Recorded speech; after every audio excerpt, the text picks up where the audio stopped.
বর্তমানে কোন ইসলামী সংগঠনে আমিরের নিকট বায়াত করতে হবে কিনা, যদি করতে হয় তাহলে জাহেলিয়াতের মৃত্যু হবে। এটা একটা বড় জাহেলিয়াত, এইটা হলো বড় জাহেলিয়াত। আমার ইসলামী আকীদা বইটা পড়বেন, ইসলামের নামে জঙ্গিবাদ বইটা পড়বেন। রাষ্ট্রপ্রধানের হাতে বায়াত হলো ইসলামের নির্দেশ। রাষ্ট্রপ্রধান ছাড়া অন্য কারোর বায়াত অর্থাৎ আনুগত্যের শপথ নেওয়া, রাষ্ট্রের আনুগত্য ইসলাম ফরজ করেছে।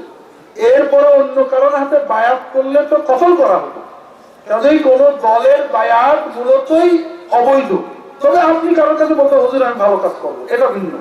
কেউ যদি মনে করে যে দলাদলি রাসূলুল্লাহ সাল্লাল্লাহু আলাইহি ওয়াসাল্লাম হারাম করেছেন, আল্লাহ হারাম করেছেন, আমি একটা নির্দিষ্ট দল করে তার বায়াত, এটা পীর করে তার বায়াত করে আমরা আলাদা হয়ে গেলাম, এই দল আলাদা এই দল আলাদা, এটা ইসলামের ভিতরে হারাম কাজকে দিন মনে করে।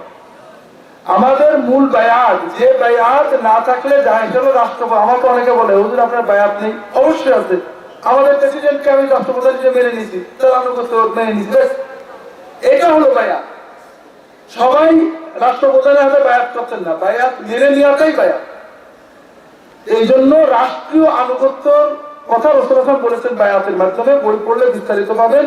এছাড়া কোন সংগঠন, দল, গ্রুপ কর্মের জন্য থাকতে পারে, এদের হাতে বায়াতকে শরঈ বায়াত, কোরআন হাদিসের বায়াত মনে করা খুবই বড় ভুল।